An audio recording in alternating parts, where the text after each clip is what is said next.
Bonjour tout le monde et bienvenue dans ce nouveau challenge de Data Academy dénommé Apprendre Git en 180 secondes. Dans cette série de vidéos ultra rapides, je vais vous guider à travers les concepts et les commandes essentielles de Git. Donc en seulement 3 minutes par vidéo, vous serez en mesure d'utiliser convenablement cet outil indispensable pour tout développeur. Donc sans plus tarder, commençons par le commencement, c'est-à-dire l'installation de Git. Avant tout, il faut commencer par vérifier si Git n'est pas déjà installé sur notre poste. Pour cela, il faut ouvrir un terminal. Ici, moi, je vais taper CMD et ensuite entrer. Une fois sur le terminal, on va entrer la commande git 2 fois le tiret du 6 version. Et en retour de cette commande, on a un message qui nous dit que pour l'instant, Git n'est pas installé sur notre poste. Donc la prochaine étape, c'est d'aller télécharger Git sur le site officiel, puis l'installer sur notre machine. L'accès au site officiel de Git va se faire via ce lien que je vous mets juste en bas. Donc, une fois sur le site, on constate ici qu'on a la possibilité d'installer selon notre type d'ordinateur ou de système d'exploitation. En l'occurrence, moi, je suis sur du Windows, donc je vais cliquer sur Windows. Une fois sur Windows, le site propose de télécharger un installateur et le plus souvent, il va s'agir de la version 64 bytes.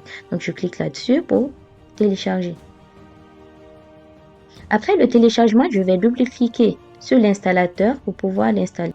Pour l'installation ici, je vous propose de cocher les cases qui proposent les utilisateurs Unix ou Linux. Ces cases-là ne sont pas forcément nécessaires, par contre, ça peut simplifier la suite des choses. Donc, on va faire Next jusqu'à la fin de l'installation. Une fois l'installation terminée, on va se remettre sur le terminal pour vérifier si tout s'est bien passé. Et pour cela, on va entrer exactement la même ligne de commande que tout à l'heure. Donc, git 2 fois le tiret du 6, version, puis entrer. Et là, cette fois-ci, en retour, ça me dit que la version 2.45.1 est bien installée sur notre poste. La prochaine étape de cette vidéo, ça sera de mettre en place la configuration afin de pouvoir travailler convenablement. Après l'installation, on doit configurer Git pour lui montrer qui on est, cela en indiquant le nom d'utilisateur et l'adresse. Ces informations seront utilisées pour les commits. Commençons donc par le nom d'utilisateur. Pour ça, il faut utiliser la commande git config global username et puis le nom de l'utilisateur. Donc, je vais coller là. Mon nom d'utilisateur choisi ici, c'est Data Academy. Je fais entrer. Donc ça, c'est bon. Une fois cela fait, je vais passer à l'adresse mail. De la même façon, je vais utiliser cette fois-ci, au lieu de username, je vais utiliser user email. Et donc, je renseigne aussi l'adresse mail concernée, puis je fais entrer.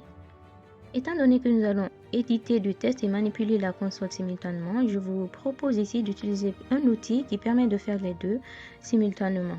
Donc ici, je pense à du VS Code. Il faut préalablement l'installer, puis le configurer. Donc, si vous avez des difficultés pour l'installer, n'hésitez pas à nous en parler en commentaire. Donc, une fois VS Code installé, il faut entrer cette fois-ci la commande git config global core editor.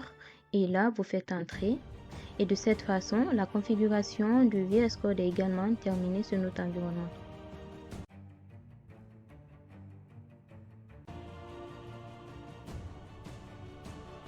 On arrive donc à la fin de ce premier challenge. N'hésitez pas à nous laisser des likes, des commentaires, mais aussi vos questionnements sur la configuration de Git.